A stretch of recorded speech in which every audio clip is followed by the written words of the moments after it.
Aleluia. Graças a Deus. Amém? Amém. Falaram que eu sou lá de Berlândia.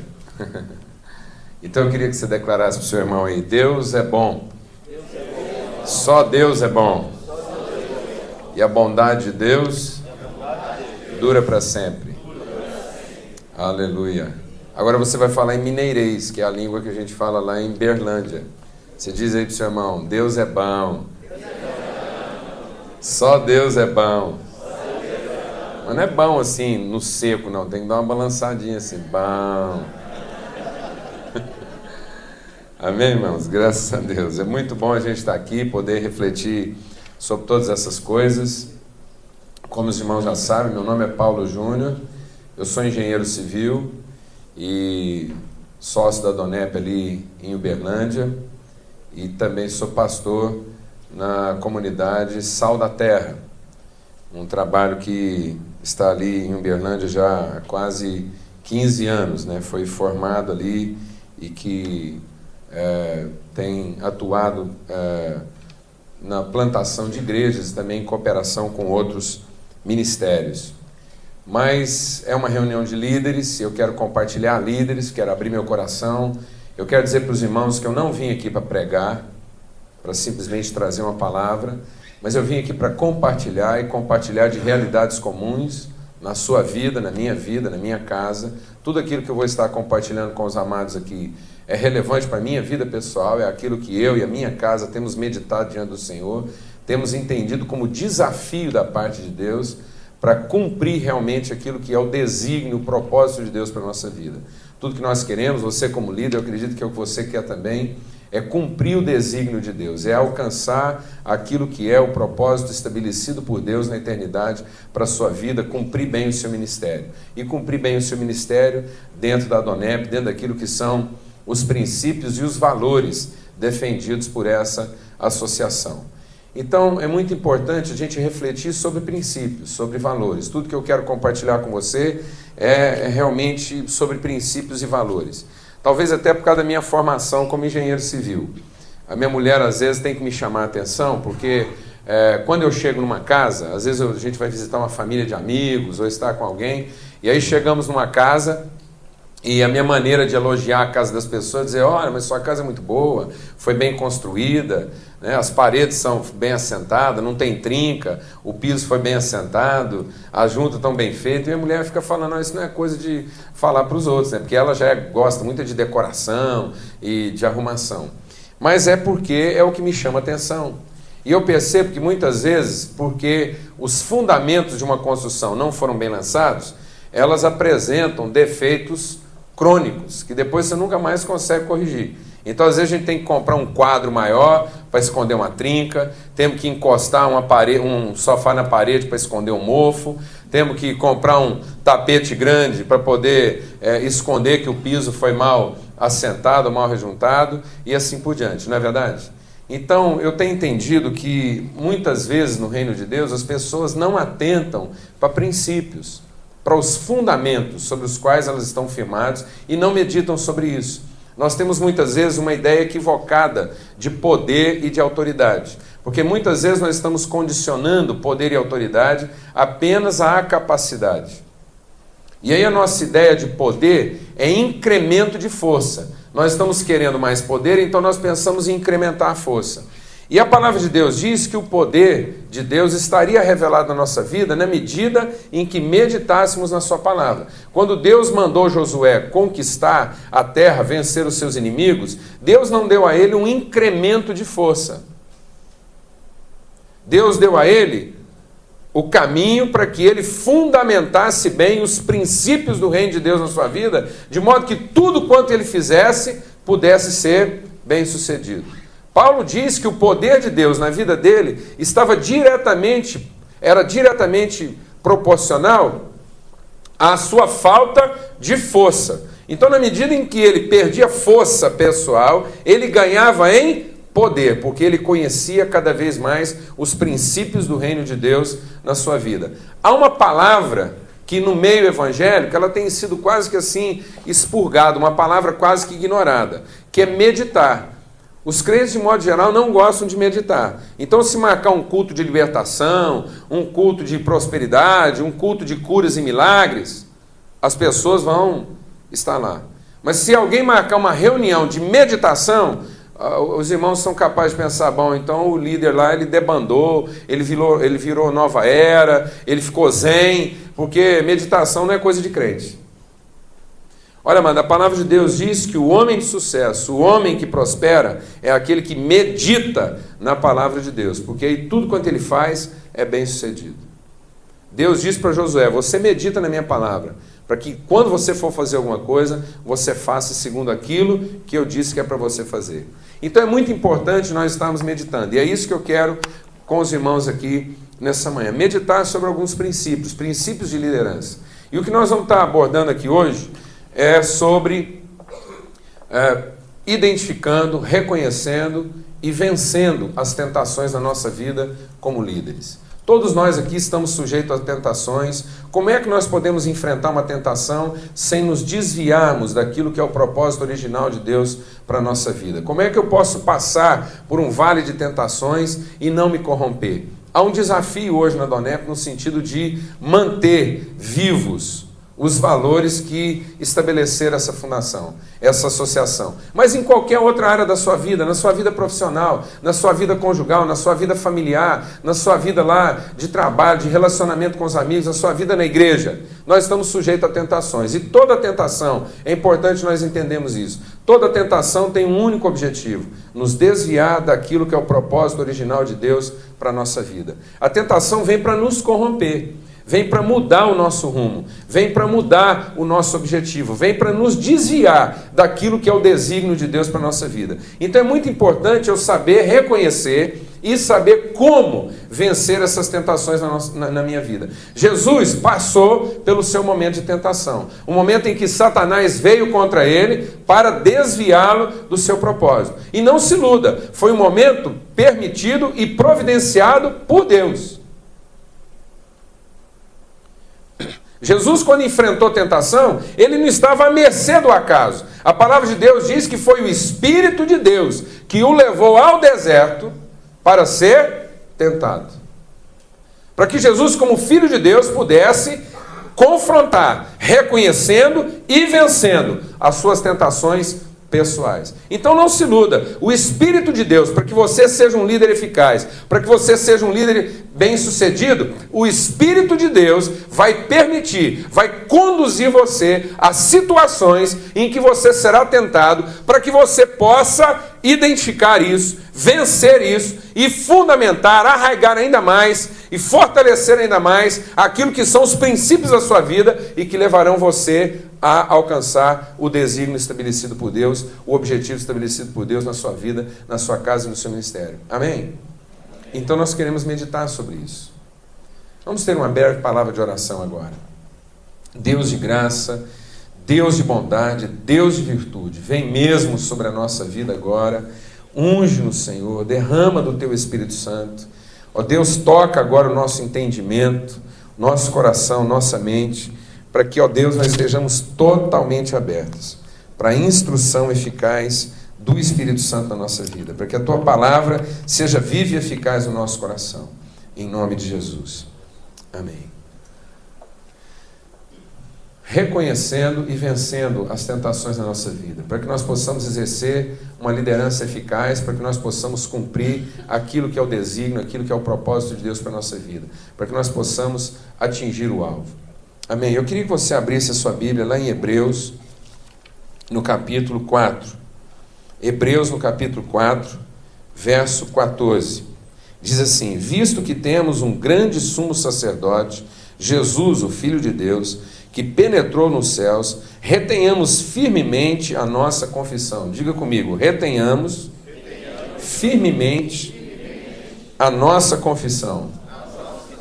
Amados, Jesus é sacerdote sobre a nossa vida, Ele venceu todas as tentações às quais Ele foi submetido, Ele entrou no céu vitorioso, e a palavra de Deus diz que Ele estabeleceu para nós esse novo e vivo caminho, pelo qual nós também podemos entrar no Santíssimo Lugar, ter comunhão com Deus, reconhecer quem Deus é, quem nós somos nele, o que Deus quer através de nós, o que Deus quer conosco e o que Deus quer em nós. A palavra de Deus, quando Paulo está escrevendo aos Efésios, ele diz assim: o poder, que opera em nós. Ele diz: Deus é poderoso para operar muito mais além daquilo que pedimos ou pensamos, segundo o poder que opera em nós. O que quer dizer esse em nós? O original dessa palavra quer dizer o seguinte: em nós, conosco e através de nós. Então Deus não tem apenas um propósito, você não é servo de um pensamento de Deus, mas Deus em nós e Deus conosco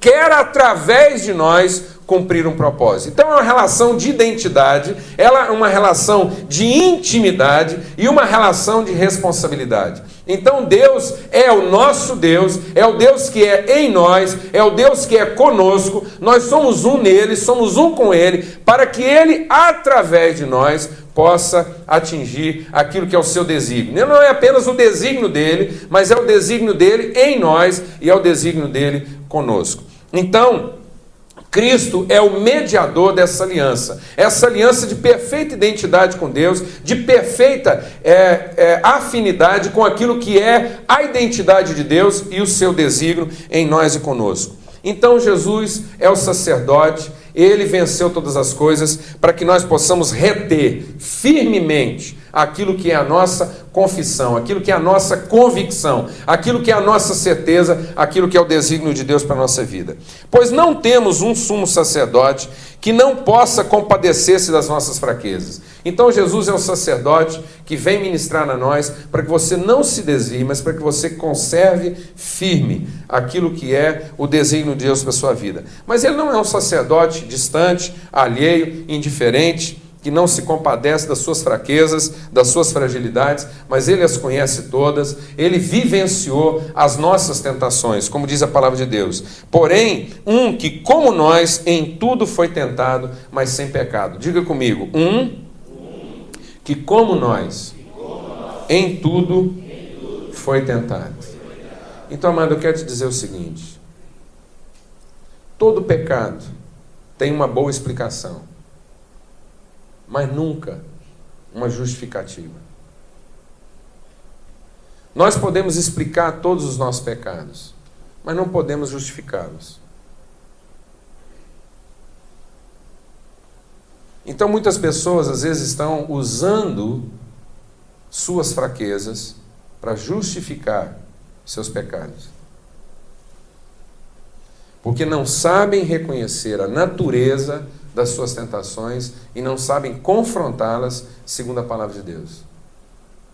Então são pessoas que estão constantemente desviando-se daquilo que é o desígnio de Deus para a sua vida, são pessoas inconstantes nos seus propósitos, elas não retêm de maneira firme aquilo que é a comissão de Deus para as suas vidas, e elas estão constantemente se explicando nas suas fraquezas. E eu quero dizer, a nossa fraqueza pode ser uma boa explicação, mas não é uma justificativa para nós não estarmos cumprindo aquilo que é o desígnio de Deus para a nossa vida. Porque Jesus foi tentado como nós fomos. Como homem, ele vivenciou as nossas fraquezas, mas ele venceu. Então cheguemo-nos com confiança ao trono da graça, para que recebamos misericórdia e achemos graça, a fim de sermos socorridos no momento oportuno. Então você, como líder, enfrenta tentações, tem fraquezas, as nossas fraquezas não podem ser negadas, elas têm que ser confessadas e confrontadas, para que nós possamos ser socorridos no momento oportuno, no momento em que elas querem trabalhar contra nós. Então vamos meditar um pouco sobre o que é a tentação, da onde que ela vem, qual é a sua natureza, qual é o seu caráter e de que maneira nós podemos vencê-la. É importante, amados, nós entendemos que o diabo, a palavra de Deus diz lá em Coríntios, que o nosso inimigo, o príncipe deste mundo, cegou o entendimento das pessoas, para que não lhes resplandeça a luz do Evangelho. Lá em Romanos, no capítulo 12, a palavra de Deus nos diz o seguinte: rogo-vos, pois, irmãos, pelas misericórdias de Deus, que apresenteis os vossos corpos por sacrifício vivo, santo e agradável a Deus. E não vos conformeis com este século, mas transformai-vos pela renovação do vosso entendimento, para que experimenteis, para que você tenha uma experiência viva, para que você possa provar de maneira eficaz, para que você possa conhecer intimamente qual é a vontade de Deus para a sua vida. Então, para que você possa saber, e não apenas saber no sentido intelectual, não apenas perceber, mas reconhecer e vivenciar qual é a boa, perfeita e agradável vontade de Deus para a sua vida. Você como líder, você como homem e mulher de Deus, você tem orado, você tem jejuado, você tem clamado, buscando conhecer qual é o desígnio de Deus para a sua vida. E a palavra de Deus diz que é muito simples. É só nós lermos esse trecho aí, ao contrário, irmos recompondo essa declaração de Paulo. Ele diz: você quer conhecer qual é a boa, perfeita e agradável vontade de Deus? Então é o seguinte, você tem que ser transformado pela renovação do seu entendimento. Muitas vezes, amados, nós não conseguimos conhecer o desígnio de Deus para a nossa vida, porque nós temos um coração transformado. Eu sou salvo, eu sei que eu vou para o céu, eu reconheço a Cristo como Salvador, Senhor da minha vida. Eu tenho salvação, eu sou herdeiro dos céus. Tá bom, mas isso não resolve tudo. Por quê? Porque eu tenho agora garantida a minha salvação, mas muitas vezes eu não fui transformado nos meus valores, na minha maneira de pensar. Há um escritor que diz o seguinte: há muitos cristãos que têm o coração em Jerusalém, mas têm a mente em Babilônia. Ou seja, eles têm certeza da sua salvação, mas os princípios e valores da sua vida não foram transformados. De modo que as suas ações estão sendo transformadas, mas não as suas motivações. Porque eles continuam a sentir e a pensar como antes. Então Paulo está dizendo, nós nunca vamos conhecer perfeitamente qual é a vontade de Deus para a nossa vida, enquanto não formos transformados na renovação do nosso entendimento. E o que isso significa? Significa que nós não vamos pensar mais segundo aquilo que o mundo naturalmente pensa. Então não será conforme o mundo. Não será conforme a maneira natural de pensar. Agora, para que isso aconteça, eu tenho que ter disposição clara de sacrificar a minha maneira antiga de pensar. Sacrificar até mesmo os meus desejos, aquilo que é o impulso natural da minha carne. Não se iluda, amado. Não espere que o cumprir da vontade de Deus apareça na sua vida como um desejo. Deus mesmo nos adverte e diz: o teu desejo é contra você.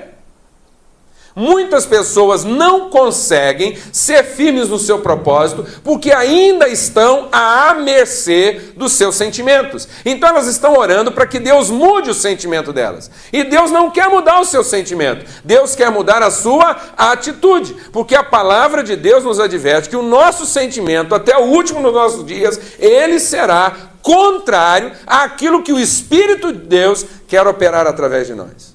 Amém? Então o que acontece é que tem muito crente tentando mudar de comportamento. E tem muito crente pensando que a maneira dele exercer uma liderança eficaz é através de uma ação eficaz. Mas vamos deixar o Espírito de Deus ministrar o nosso coração. Deus não olha para a aparência daquilo que nós fazemos. Então Deus não é um Deus de comportamento. A espiritualidade não é fruto de um comportamento ajustado. Antes de nós olharmos para a nossa ação, nós temos que entender qual é o motivo da ação. Temos que olhar para a motivação, porque muitas pessoas estão conseguindo ajustar o comportamento, mas não ajustam a motivação. Então elas estão fazendo a coisa certa com a motivação errada. É como se alguém estivesse caminhando na direção certa, mas no sentido oposto. É como uma estrada, em que você quer ir de um lugar para o outro. E aí você está no meio da estrada. Essa estrada é uma reta. Uma reta é a menor distância entre dois pontos. Tá certo? Uma reta define uma direção. Então você imagine uma reta entre Dourados e Campo Grande. E você imagine uma pessoa exatamente no meio dessa reta. E ele quer ir de Dourados para Campo Grande. Só que no momento ele já está na direção certa, amém? Amém? Porque ele está no meio do caminho, na reta, na direção. Só que quando ele vai pegar a estrada, Em vez de ele pegar o sentido Dourados Campo Grande, ele pega o sentido Campo Grande Dourados. Então o que vai acontecer com essa pessoa? Quanto melhor motorista ele for, quanto mais possante o carro dele for, quanto mais combustível ele tiver no tanque, quanto mais livre tiver a estrada, quanto melhor ele dirigir, quanto mais rápido ele for, mais longe ele vai ficar do seu objetivo. Talvez fosse melhor que ele não fosse tão bom, e nem o carro tão possante.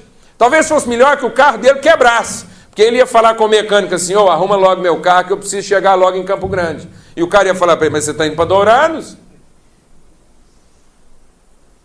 Então agora você sabe por que Deus deixa o nosso carro quebrar.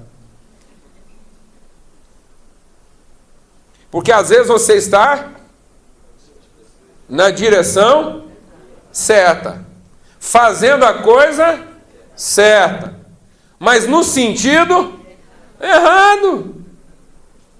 A motivação daquilo que você está fazendo não está ajustada. Então você captou o comportamento, mas não captou a atitude que legitima aquele comportamento. Está claro isso ou não? Amém, irmãos? Amém. E o que é a tentação? A tentação nem sempre é uma coisa para mudar a sua direção. A pior tentação é aquela que te mantém na direção, mas no sentido oposto. Então a pior tentação é aquela que estimula você a fazer o que é próprio de você, mas com o objetivo oposto. Então você veja que quando o diabo vem tentar Jesus, ele não vem tentar Jesus com extravagâncias, com coisas que sejam totalmente diferentes daquilo que Jesus conhece. Pelo contrário, o diabo só vem tentar Jesus naquilo que é próprio dele. Tanto que ele enfatiza isso. Ele diz, você pode transformar a pedra em pão. Você pode ser o Senhor de todas essas coisas. E você pode ordenar os anjos para que eles te obedeçam. Porque tudo isso está escrito. O que estava diferente ali? Aquela não era a motivação, o sentido.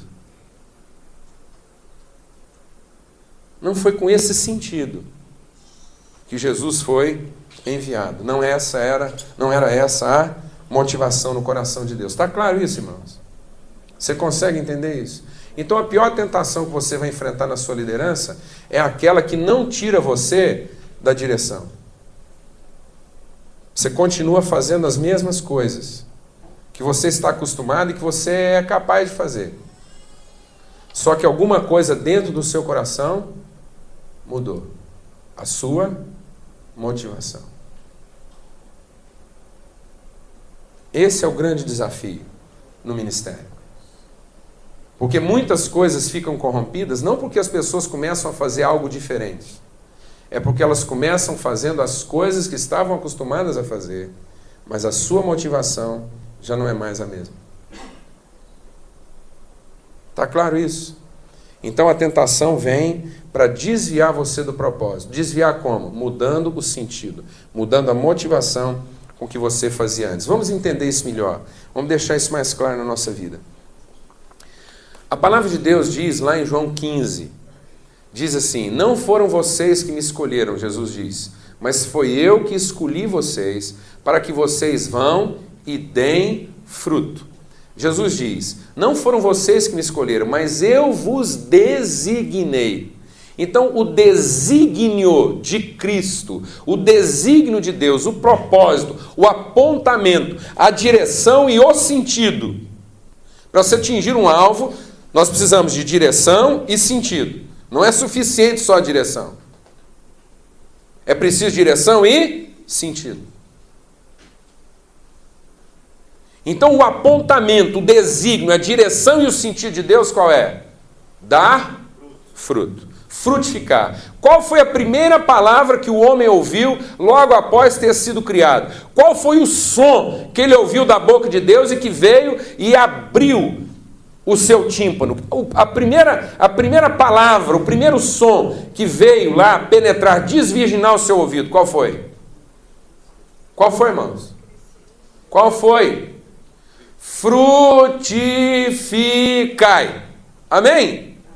Frutificai, multiplicai, enchei a terra e sujeitai-a. Então, qual era o propósito original, o desígnio? Qual é o apontamento de Deus para o homem? Deus diz assim: farei o homem de modo que ele seja uma imagem visível daquilo que eu sou. Uma imagem conforme uma semelhança. Então, o homem estava designado para revelar a identidade de Deus no mundo. Então, o homem deveria olhar para toda a natureza numa perspectiva abençoadora, numa perspectiva doadora. O homem estava no mundo para apresentar os frutos da sua relação com Deus, os frutos da sua identidade em Deus. O homem era a imagem visível daquilo que Deus é. Então, tudo que o homem fizesse teria o propósito de revelar, manifestar, liberar. Amém, irmãos?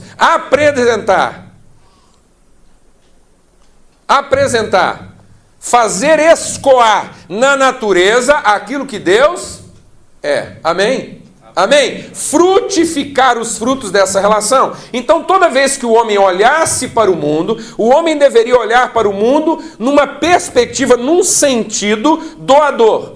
Tanto que a palavra de Deus diz: sem fé é impossível agradar a Deus. Porque é importante que aquele que se aproxima, aquele que quer ter intimidade, aquele que busca relacionamento, aquele que entra no santíssimo lugar, aquele que vai de encontro ao desígnio de Deus para a sua vida, é importante que aquele que se aproxima de Deus saiba, creia, tenha absoluta convicção de que Deus é doador, de que Deus é o abençoador, de que Deus é o galardoador. Ele tem certeza, não de que Deus abençoará, mas ele tem convicção de que Deus já o abençoou. Então, quanto mais ele se aproxima de Deus, mais convicção ele tem do que Deus já deu a ele, e mais convicção ele tem de que o desígnio da vida dele é revelar o que Deus já lhe deu. E o que acontece com o homem hoje? Muitas vezes o homem hoje está usando a sua fé para alcançar a bênção, e não usando a sua fé para manifestar a bênção. Porque a fé, amados, é a convicção, não do que eu vou receber. A fé é a convicção do que eu já recebi. A fé é a convicção de que Deus é o abençoador, é o doador. Então, quando eu me ligo a Deus, eu não ligo na perspectiva de ainda receber, mas eu estou ligado na perspectiva de manifestar o que Ele é. Então, eu sou um com Ele, então Deus é doador. Doador através de quem? De você. O que o diabo fez? O diabo só fez o homem inverter o sentido da sua relação com o mundo. Então o diabo colocou o homem diante do mundo, vendo o mundo no sentido oposto. Então qual era a palavra de Deus para o homem? E aí o diabo colocou o homem diante do fruto e disse o quê? Comei. Então o homem passou de doador para quê? Receptor. Sabe o que é pecado, amados? A minha vida inteira eu aprendi que pecado é errar o alvo. E eu ficava pensando, que alvo? Depois ainda que eu formei em engenharia, aí que eu queria saber mesmo, que alvo? Alvo de quem? Qual é o alvo? Sabe o que é pecado? Essencialmente, amados, pecado é errar o alvo. Sabe por que pecado é errar o alvo? Porque essencialmente pecado é priorizar-se. Pecado é pensar para si. Pecado é desejar apenas para si. Porque isso é a inversão do sentido. Qual era o sentido? Frutificar, dar, encher, multiplicar. E aí qual foi o sentido colocado por Satanás no coração do homem? Receber, encher-se, acrescentar, possuir, dominar, controlar, garantir. Hoje, a sociedade, o mundo, tentando passar um melzinho na boca lá dos empregados, né? Porque eles tentam assim, curso de motivação profissional. Estão juntos os empregados, tudo, e diz assim, agora que ninguém mais é funcionário. Ninguém mais é funcionário, isso aqui é família. Você agora não vai ser chamado mais de empregado, você é colaborador. Colaborador de quem? E aí ele fica lá tentando catequizar os funcionários dele, que eles não são funcionários não, eles são sócios da empresa. E colaboradores. Colaboradores de quem? Do chefe. Porque o chefe deles, mesmo sendo crente, agora está ensinando aqueles funcionários a trabalhar para ele. Então, amados, isso aqui é um encontro de liderança. Sabe qual é a diferença do líder e do chefe? O líder é aquele que trabalha para viabilizar, para manifestar, para liberar o potencial das pessoas. Já pensou se você, como chefe crente, já pensou você como homem de Deus lá, crente, dono da sua empresa, você pensasse que a sua empresa é a oportunidade de, primeiramente, promover os seus funcionários?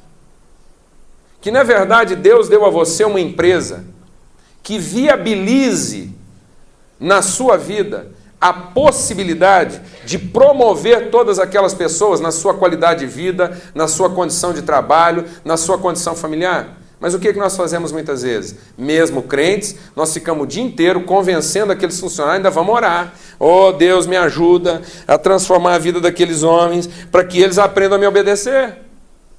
E eles sejam melhores funcionários para quem? Para quem, irmãos? Para mim.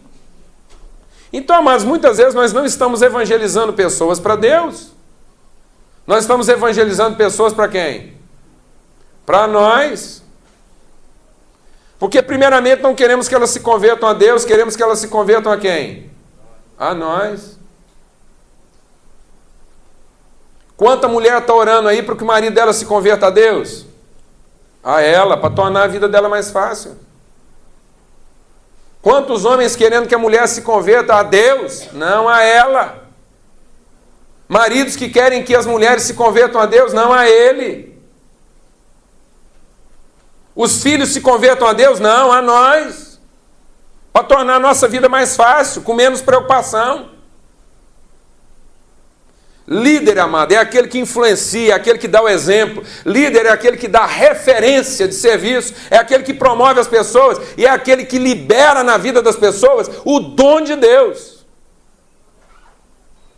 De modo que os seus liderados sejam maiores do que você. De modo que os seus liderados sejam melhores do que você.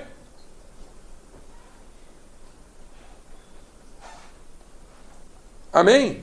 Amém?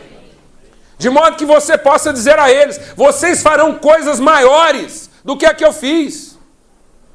Mas quantos homens de Deus se chamam líderes e são cheios de cacuete, cheios de questões mal resolvidas e mantêm as pessoas debaixo delas. Você sabe por que tem muito ministério que não cresce? Porque o líder não deixa. Porque ele quer que o ministério fique só do tamanho dele. Só do tamanho que ele dá conta de controlar.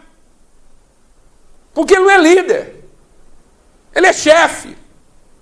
Porque apesar de ele ser um homem de Deus, ele não está pensando em dar. Ele está pensando em quê? Em receber. Você sabe por que tem muita gente que mudou a natureza do ministério? E foi fazer outras coisas que não aquilo que estava previsto? Porque, ainda que seja uma coisa espiritual, ainda que um culto pareça espiritual, ainda que uma reunião pareça espiritual, na verdade ele está juntando aquele tanto de gente lá para resolver as questões dele. Porque agora é a chance dele ter uma plataforma e pregar o que ele quer e resolver a crise de significado que ele tinha. Então, amados, é preciso que a gente verifique de maneira sincera qual é a verdadeira motivação daquilo que nós estamos fazendo. Porque Porque o que define a nossa identidade com Deus não é o nosso comportamento, não é a nossa ação, mas é a nossa motivação. E o diabo vem lá para mudar isso. Então o que o diabo fez? Ele tirou os olhos do homem do dom e colocou os olhos do homem na necessidade. Então o homem deixou de andar por aquilo que ele já tinha e aquilo que ele já era, e o homem passou a andar por aquilo que ele não tinha e que ele não era. Os irmãos estão entendendo isso? Deus diz para o homem: aquilo que eu faço é uma expressão visível do que eu sou. É assim que Deus age. Aí o diabo veio para o homem e disse o quê?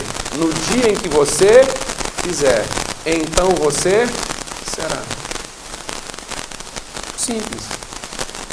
Aquilo que você está fazendo é a manifestação visível daquilo que você é, daquilo que Deus é na sua vida, ou aquilo que você está fazendo tem o objetivo de tornar você uma coisa que você gostaria de ser.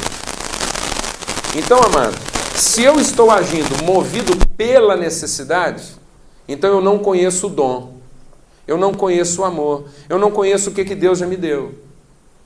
Então, amados, o líder é aquele que trabalha para a necessidade. Então ele tem uma visão do dom, ele tem uma visão de quem ele é, de quem Deus é na vida dele, e agora ele está na posição de influenciar outras pessoas e liberar o dom de Deus na vida delas. Agora o chefe, ele trabalha pela necessidade. Ele não é movido para a necessidade, ele é movido pela necessidade. Ele identifica uma necessidade nele, ele quer satisfazer essa necessidade, então agora ele usa pessoas para a satisfação dessa necessidade.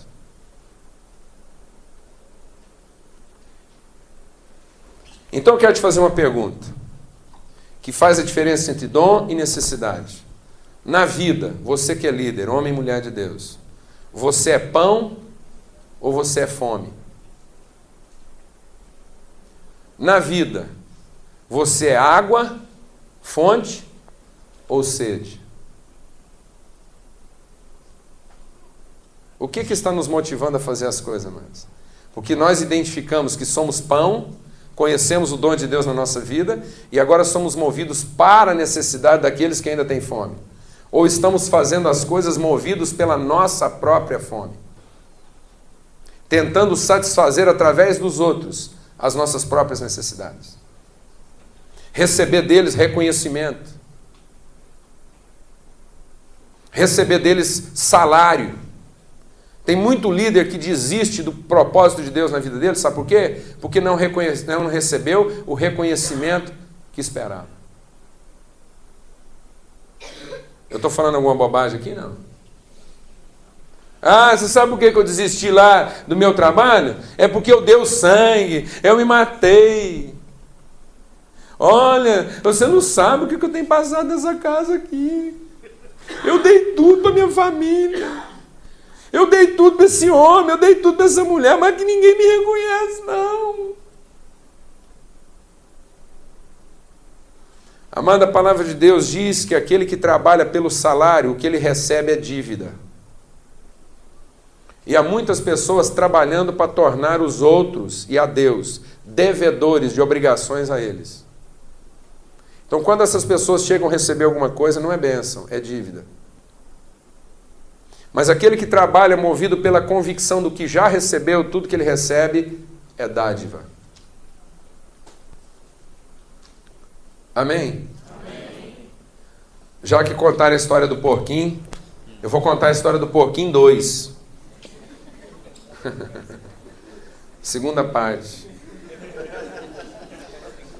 Diz que o cara foi visitar uma fazenda em Minas, e ele chegou lá, e a fazenda muito bem organizada, o pomar bem tratado, árvores pintadas, cerca bem arrumada, a varanda bem varrida, o quintal limpo, e aquele homem foi ficando encantado de ver o cuidado daquele fazendeiro. Mas quando ele já achou que já tinha visto tudo, passou um porquinho perto dele com a perninha toda enfaixada. Mas assim, um senhor curativo, não é esse curativo de INSS não, aquele curativo assim, arrumado mesmo. Aí o cara desentendeu, chamou o dono da fazenda e falou: rapaz, eu quero aqui te cumprimentar, porque eu achei que eu já tinha visto de tudo, seu cuidado, seu zelo, mas agora, a hora que eu vi esse porquinho aqui, o tanto que você trata bem esse animal, esse curativo feito aqui nesse ferimento, eu estou impressionado. Aí o cara falou para ele: vai que nada, isso é porque nós estamos comendo ele aos poucos.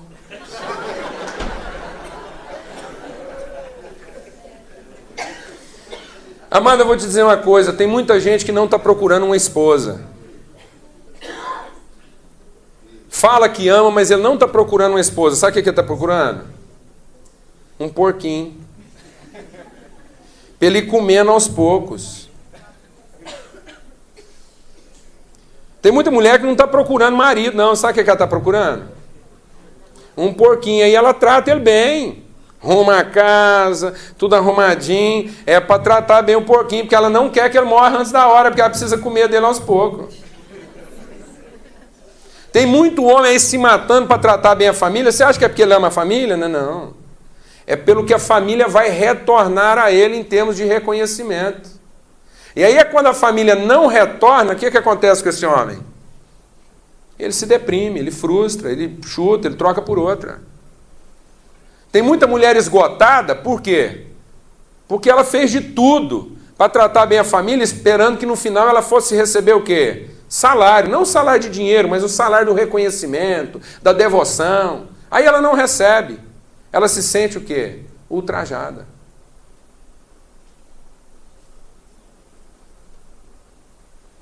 Porque aquilo que fazemos muitas vezes é no sentido de engrossar o salário. Aquilo que nós estamos chamando de fé, muitas vezes, é a nossa obsessão em receber a bênção. Tem muitas pessoas lotando as igrejas, frequentando reunião de oração, jejum, e na verdade ele não está movido da certeza do que já recebeu. Ele está movido do interesse do que ele ainda pode receber. Isso não tem nada a ver com fé, isso é obsessão. Tanto, amados, se nós olharmos para a palavra de Deus, lá em Lucas, no capítulo 4, e também em 1 João, no capítulo 5, nós vamos ver qual é a natureza, então, das nossas tentações. E para entender um pouco da natureza das nossas tentações, nós temos que ir ao lugar da tentação. Quais são os lugares da tentação? Primeiro lugar da tentação, deserto. A palavra de Deus diz lá em Lucas 4 que Jesus foi levado pelo Espírito Santo ao deserto. Já começa por aí, para quebrar um pouco dos paradigmas do nosso espiritualismo. Porque muitas pessoas estão achando que são espirituais e, na verdade, elas são espiritualistas. Elas têm uma forma espiritualizada de pensar que nada tem a ver com a verdadeira espiritualidade. Porque elas têm um comportamento espiritual, mas elas não têm uma motivação espiritual. Elas encontraram na forma espiritual de se comportar o mecanismo de satisfazer o seu desejo carnal. Então a sua motivação é carnal e o seu comportamento espiritual. Porque elas encontraram no meio espiritual a forma de satisfazer as suas necessidades. Porque elas não estão movidas da convicção. Elas estão movidas do quê? Da necessidade. Então a tentação nasce na necessidade. Por isso que Jesus teve que ser levado ao deserto para ser tentado. E ele foi levado ao deserto para ter fome. Porque sem fome não tem tentação. Agora, vamos começar por aí quebrando alguns paradigmas do nosso espiritualismo. Quem levou Jesus ao deserto? Começa por aí. Tem muito irmão aí chateado, aborrecido, nervoso, irritado, porque ele acha que foi o capeta que levou ele para o deserto. Ele associa toda forma de dificuldade e privação ao inferno. E, na verdade, quem levou Jesus ao deserto não foi Satanás. Foi o Espírito Santo. Então, isso tem que mudar algumas coisas no nosso entendimento. Então, foi o Espírito Santo que levou Jesus ao deserto. Por quê? Porque o deserto, amados, é onde nós somos tentados pelas necessidades que sentimos. Então o deserto é o ambiente da dificuldade, qualquer tipo de dificuldade. Você está lá enfrentando uma dificuldade no seu ministério, então o deserto está associado à privação, isolamento, necessidade, abandono. Então O deserto é quando nós somos tentados na forma mais primitiva. A tentação daquilo que sentimos, daquilo que é evidente. É a tentação da coisa explícita. É aquela tentação que ela não é subjetiva. É uma tentação explícita, objetiva, clara, óbvia. Por quê? Porque você sente. Você é capaz de dar medida. Você é quase capaz de apalpar o seu sentimento, de tão consistente que ele é na sua vida. Então, no momento da necessidade, no momento da dificuldade, nós somos muitas vezes tentados pela nossa capacidade. O momento da tentação, o momento da dificuldade, o momento da tentação no deserto, é o momento em que nós somos tentados a colocar em prática a nossa capacidade sem a orientação de Deus. Por quê? Porque nós temos consciência do desejo, nós temos consciência da necessidade, nós temos consciência da fome e do mesmo modo nós temos consciência também daquilo que nós somos capazes, do nosso potencial. Fala, não, eu não preciso estar passando por isso aqui, eu vou dar um jeito, eu vou fazer alguma coisa. E aí é que muitas vezes a gente mete os pés pelas mãos. Porque usamos a nossa capacidade para provar a nossa identidade. A nossa capacidade, ela não tem a finalidade de provar quem somos, mas de manifestar quem somos. Nunca use a sua capacidade por conta de uma crise de identidade. A grande tentação das pessoas, amados, não é uma crise de capacidade, é uma crise de identidade.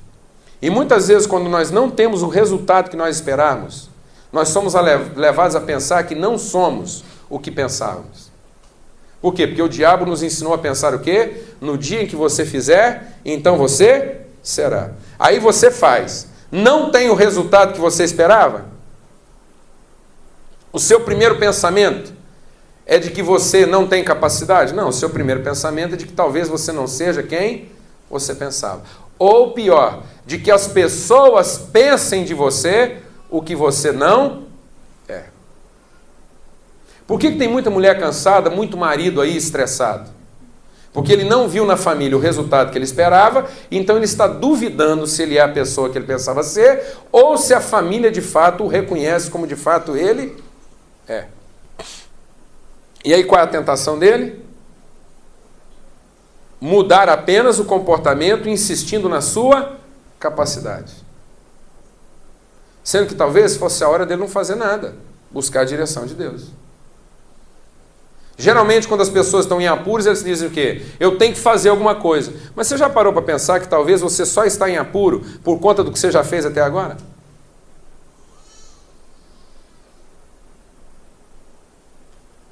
Por que muitos homens de negócio não conseguem parar de cair? Porque eles não conseguem parar de fazer. Eles estão fiados na sua capacidade. Ninguém tem crise de capacidade. Uma pessoa que estivesse verdadeiramente duvidoso da sua capacidade, ele não estaria em crise, ele estaria procurando aprender.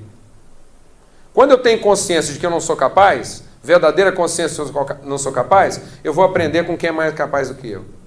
A minha crise é porque eu tenho consciência da capacidade, mas não tive o resultado que eu esperava, então eu tenho que insistir na minha capacidade. E é aí que muitas vezes eu me prostituo. Porque na ânsia de provar quem eu sou através da minha capacidade, eu acabo comprometendo os valores em que eu mesmo acreditava. A tentação do deserto, amados, é a tentação de possuir a qualquer custo aquilo que eu acredito que é meu. Meu por direito. Então, já que é meu, eu tenho que ir até o fim para conseguir isso. E aí nós nos esquecemos de que o homem só pode ter aquilo que for dado por Deus. Então, o meu esforço não é para conquistar o que é meu. O meu esforço deve ser para alcançar o que me foi dado. Porque se Deus não me der, então não é meu.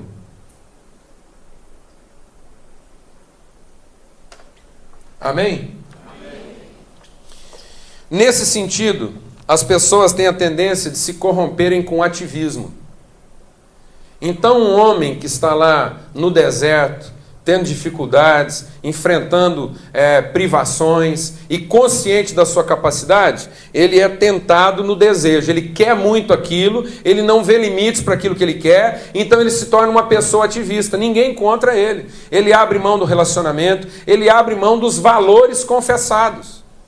Se você parar essa pessoa e disser, você ama a sua esposa? Amo. Mas então por que você não gasta mais tempo com ela? Não, porque eu estou trabalhando para dar a ela aquilo que eu sei que eu preciso dar. Isso é o quê? Prostituição. Então uma pessoa assim, ela é facilmente levada por qualquer vento de ideia ou doutrina. Porque ele vê na sua capacidade, e apenas na sua capacidade, uma forma de alcançar os seus objetivos e de possuir aquilo que ele pensa que é dele. Mas eu vou dizer uma coisa, amado. O João Batista disse assim, um homem só pode ter, alguma coisa só é verdadeiramente nossa se ela for dada por Deus. É dom. Então, antes de ter consciência da sua capacidade, tenha consciência do que Deus deu a você. Para que quando você alcançar isso, você não pense que isso foi mérito seu. Foi graça de Deus. Se o seu trabalho vai bem, se o seu ministério vai bem, se a sua liderança vai bem, graça de Deus. Amém? Amém. Diga comigo, no deserto, somos tentados à corrupção dos nossos valores pessoais, a viver da nossa capacidade. Isso é prostituição, amados. A mulher prostituta é uma mulher como outra qualquer. Só que ela usa da sua capacidade para alcançar os seus objetivos pessoais. Ela não está visando outra coisa senão aquilo que ela entende ser o seu direito pessoal. Ainda que para isso ela tenha que corromper seus próprios valores pessoais.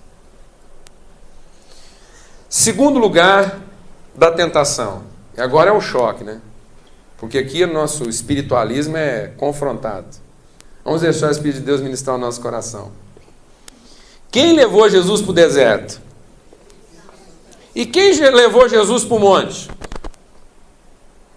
Presta atenção, amados, que os 3 lugares de tentação são os lugares comuns na vida do crente. Os 3 lugares mais importantes na vida do judeu eram o deserto, o monte e o templo. Amém? São 3 lugares símbolos da vida cristã. Deserto, monte e templo. Agora você vê como é que as coisas às vezes estão invertidas na nossa cabeça? Nós ficamos culpando o diabo de ter levado a gente para o deserto. E achando que é Deus que leva a gente para o monte. Mas quem levou Jesus para o monte? Eu não ouvi. Quem levou Jesus para o monte? Satanás. Amados, presta atenção no que eu vou falar, porque às vezes eu falo sobre isso, muita gente acha que eu tenho alguma coisa contra o monte. E não, mas eu sou um homem de monte. Deus já ministrou coisas tremendas na minha vida no monte. Muitas vezes, quando eu estou com a minha vista desviada e meu propósito assim desviado, eu tenho que ir para o monte para alinhar, porque é no monte que você tem uma visão assim ampla e plena. Mas o problema é que hoje é difícil você achar um monte vago. Hoje tem fila para os montes já estão quase tudo ocupados. Aí você vai lá no monte, está tudo ocupado pelos crentes. O que os crentes estão fazendo no monte? Qual foi a motivação que os levou ao monte? Então eu vou te fazer uma pergunta. Os crentes hoje estão indo no monte para perguntar para Deus o que eles ainda não deram e que podem dar? Ou os crentes estão indo para o monte para descobrir o que eles ainda não receberam e podem receber? Então o que o crente está fazendo em cima do monte? Buscando uma visão de entrega total e de dar tudo que ele ainda não deu? Ou o crente está lá em cima do monte, enchendo a cabeça de Deus e com aquela latumia, com aquela ladainha e aquela falação para ver se Deus converte a ele e acaba de dar para ele o que ainda não deu? Amado, porque parece que a única pessoa que ainda não converteu é Deus. Porque todo mundo já converteu, meus amigos do monte já converteram, meu pastor já converteu, e as mulheres de oração da minha igreja já converteram. Só Deus que ainda não entendeu do que eu estou precisando. Mas não tem nada não, eu vou fazer uma campanha de jejum, eu vou para o monte, nós vamos fazer uma cruzada na igreja, vamos trazer um grupo de louvor, e aí Deus não vai aguentar, ele vai quebrantar. No final da campanha forte, no final do culto, Deus vai estar quebrantado, ele não vai aguentar aquela música não, e a hora que o pastor fizer o apelo, ele vai ser o primeiro a atender, ele vai vir chorando, ele vai falar, não gente, eu não aguento, eu tenho que dar isso para vocês.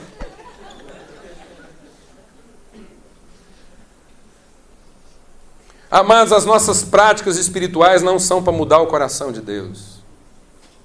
Nossas práticas espirituais deveriam ser para mudar o nosso coração. Orar, jejuar não é para converter o coração de Deus, é para converter o nosso. De modo que a gente descubra o que Ele já deu, que está disponibilizado a nós e que nós ainda não demos para os outros.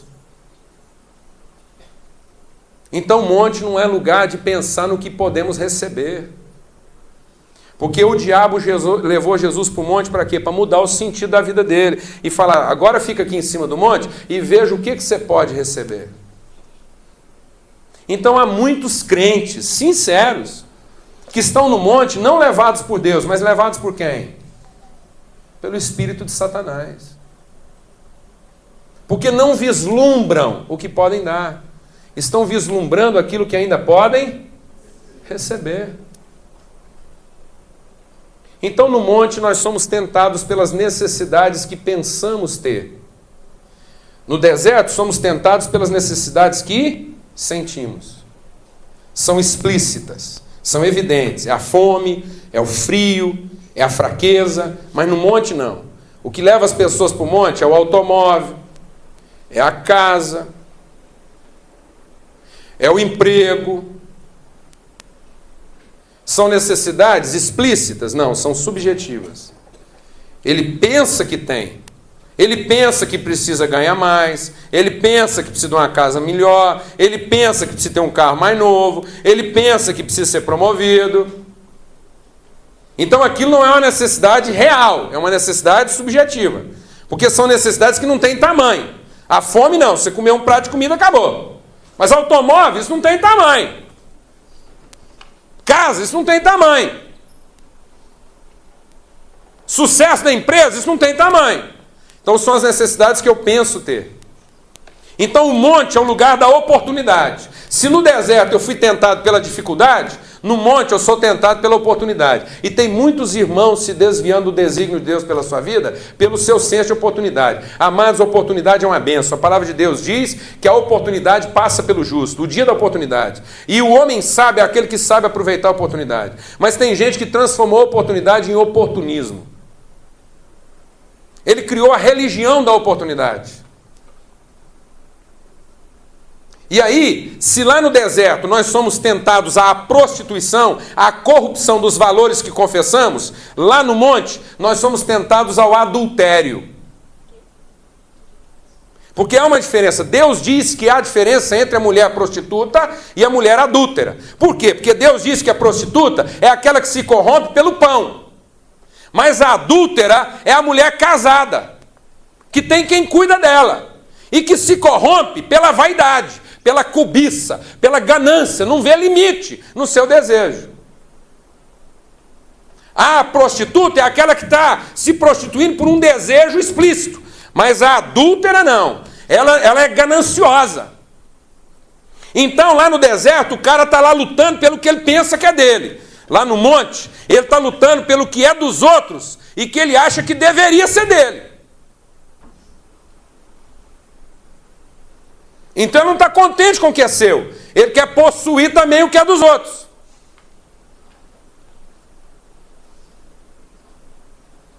Lá no monte, ele está lá por causa das comparações que ele faz. Ah, mas se o outro tem, é porque eu também devia ter, ué. Então, amados, não há pecado em ambicionar, não há pecado em olhar alguma coisa que o outro tem e desejar ter a mesma coisa. Mas o problema é quando eu desejo o que é do outro. Aí eu desejo que aquilo que é do outro seja meu e que ele não tenha, para que eu tenha ascendência sobre ele. Então tem muita gente que está lá no monte tentando ser mais rico para que ele possa controlar os outros. Tentando ter mais poder para que ele possa ter domínio sobre os outros. Então ele não está querendo crescer. Ele está querendo também que os outros diminuam. Está me entendendo isso ou não? Então no monte, muitas vezes nós somos corrompidos nos compromissos que assumimos. Por quê? Estamos ali no monte fazendo comparações. Então lá no deserto nós somos corrompidos nos valores que confessamos. E no monte? Corrompidos nos compromissos que assumimos. Ah, mas eu quero te dizer uma coisa. Há uma coisa terrível acontecendo na igreja hoje. Em nome da oportunidade e da necessidade, ninguém tem mais compromisso com ninguém, não. O povo está em busca do poder. Só que o poder que as pessoas estão chamando de poder não é poder, é força. Eles estão querendo um incremento de força para sobrepujar os outros. Então chega um pastor mais ungido, começa um trabalho, não sei o quê, não sei o quê, agora é uma nova associação, e fica ali desse jeito.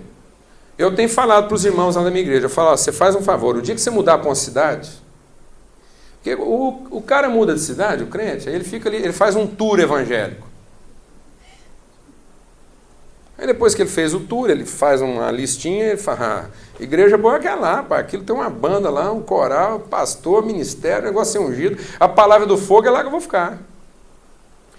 Eu já falei para os irmãos, você vai mudar de cidade, então você faz um favor, você procura a pior igreja que tiver na cidade. Você procura o pregador mais ruim que tiver na cidade. Aqui é a banda mais chinfrim. E vai agarrar de oração com esse povo.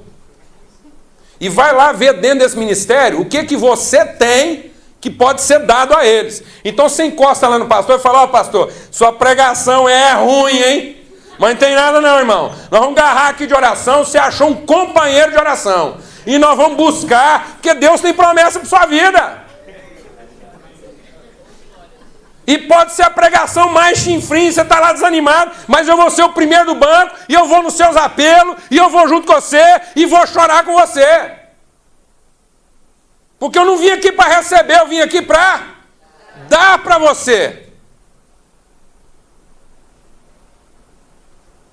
Mas hoje não. Em nome da oportunidade, as pessoas não sustentam compromisso.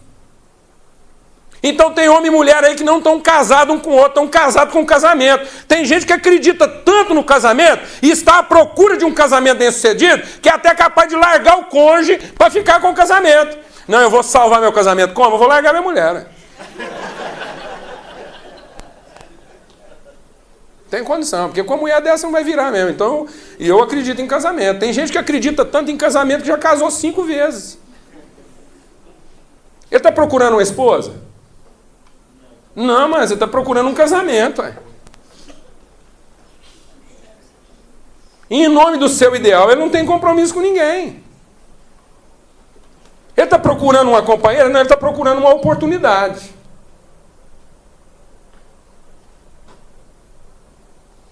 De resolver suas carências. Último lugar, é curioso, né? Quem levou Jesus para o templo? Fala, irmão. O capeta. Agora, vê, irmão, é curioso, que isso contraria nosso entendimento. O Espírito Santo levou Jesus para o deserto e o diabo levou ele para o monte e para o templo. Mas tem alguma coisa errada acontecendo hoje em dia.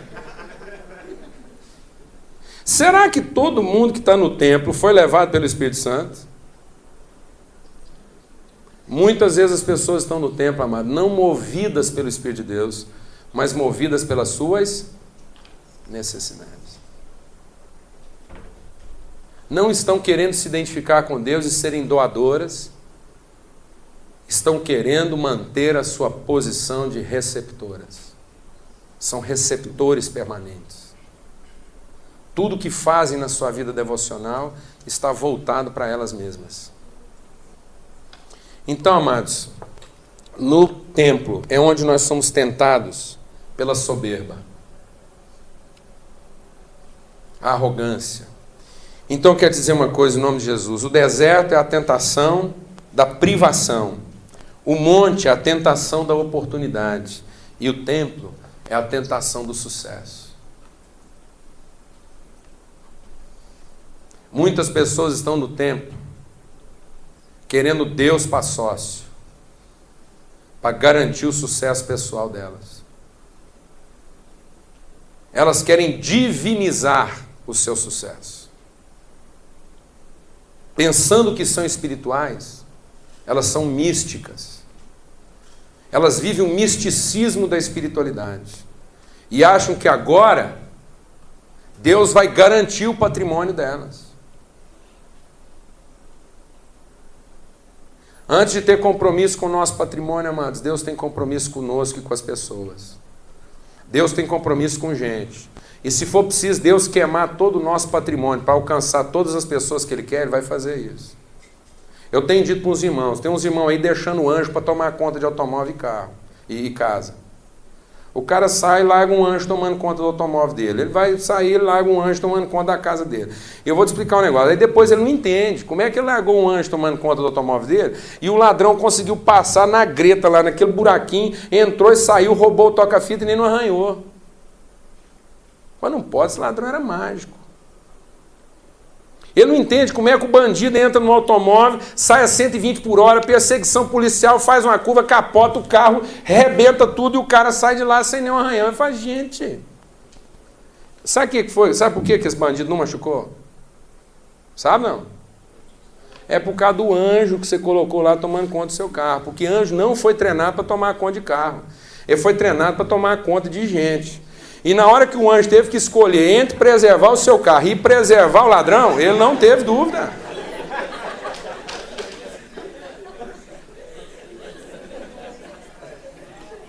Ele nem pensa, o anjo nem pensa, entre preservar o seu patrimônio e preservar o bandido, para que ele tenha outra chance de conhecer o evangelho, através de você, porque você vai chegar lá, vai perdoar ele, vai abraçar ele, vai beijar ele, falar, companheiro, seu tomava aqui não é nada não, companheiro, eu louvo a Deus que sua vida foi preservada, vem cá. Agora tem irmão que não está pregando o evangelho, não é para salvar o bandido, não é para salvar o automóvel, porque ele pensa assim, quando todos os bandidos tiverem convertido, eu não preciso mais ter alarme no carro. Quando tudo quanto é ladrão tiver convertido, vai ser beleza, porque eu não preciso mais trancar minha casa. Então ele está tentando divinizar o sucesso dele. Como se fosse o sucesso dele que ele fosse levar para o céu. Não é o seu sucesso que você vai levar para o céu. São as pessoas que você alcançar através dele. Amém, irmãos? Amém. Então, muitas vezes, nós corremos o risco de perder o propósito de Deus na nossa vida no templo. Com o nosso misticismo. Quando nós corrompemos aquilo que é o verdadeiro propósito de Deus para nós. Então, no deserto, eu corro o risco de me corromper nos valores pessoais. Lá no monte, eu corro o risco de me comprometer com os compromissos assumidos. E lá no templo, eu corro o risco de comprometer a minha verdadeira identidade. Eu não estou aqui para viver em função de mim mesmo. Eu não estou aqui para divinizar o meu patrimônio. Eu estou aqui para usá-lo até a última gota, para que as pessoas sejam alcançadas e conheçam o meu verdadeiro patrimônio. E sejam parte dele. Eu não estou aqui para reter, eu não estou aqui para guardar, eu estou aqui para repartir. Eu não estou aqui para pôr pessoas trabalhando para mim de modo que eu me enriqueça cada vez mais, mas estou aqui para usar a minha riqueza em favor delas. De modo que a minha empresa, o meu trabalho, o meu ministério seja um fator de promoção de pessoas. E não de utilização de pessoas.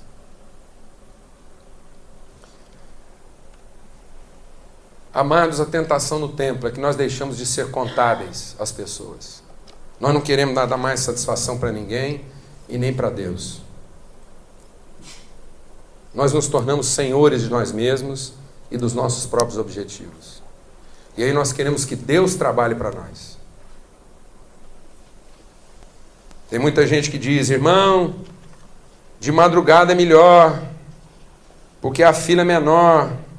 Então vou dizer, tem muito irmão aí levantando de madrugada para orar, não porque ele quer passar mais tempo com Deus, mas para ter a certeza de que ele é o primeiro da fila. E que naquele dia, o pedido dele vai entrar. Então tem muita gente acordando mais cedo, não porque quer gastar mais tempo com Deus, mas porque quer pôr Deus trabalhando mais cedo para ele. Ei Deus, como é que é? Vamos acordar logo. O dia hoje vai ser feio, o negócio vai pegar. O Senhor vai ter que pôr os anjos tudo correndo aí para mim. O Senhor manda uns para um lado, outros para o outro. E o Senhor mesmo dá um jeito de envolver, porque senão não vai virar hoje não.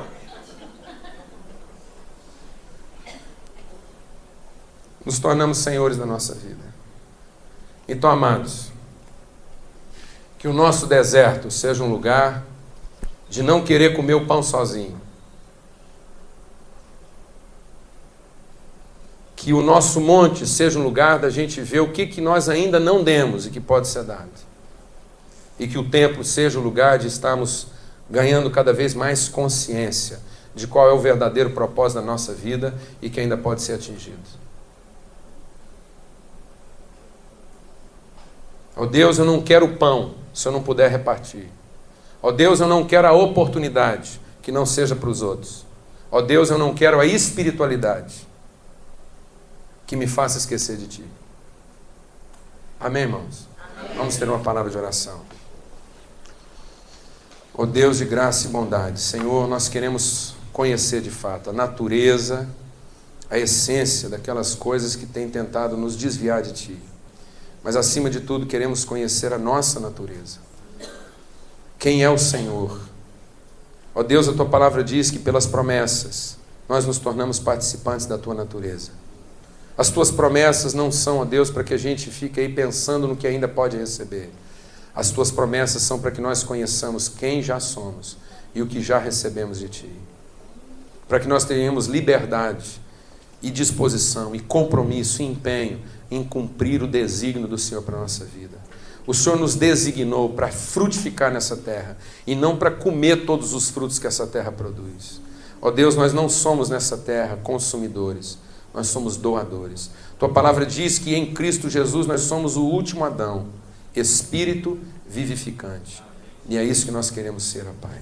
Em nome de Cristo Jesus, o Senhor. Amém.